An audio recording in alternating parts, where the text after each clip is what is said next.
Hi friends, అందరికీ ఉగాది శుభాకాంక్షలు. ఇప్పుడు ఉగాది పచ్చడి ప్రాసెస్లోకి వెళ్దాం.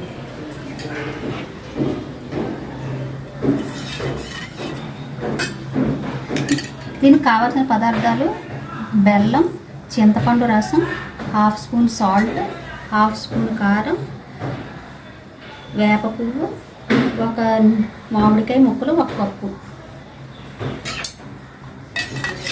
ఇప్పుడు ముందుగా చింతపండు రసం ఒక బౌల్లో తీసుకొని ఇందులో మామిడికాయ ముక్కలు,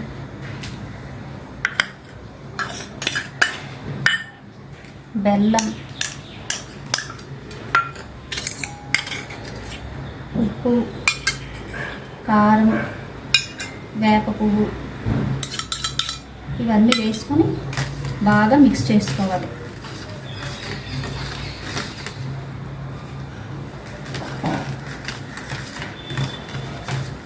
ఉగాది పచ్చడి అంటే 6 రుచులు, 6 రుచులు ఉంటాయి.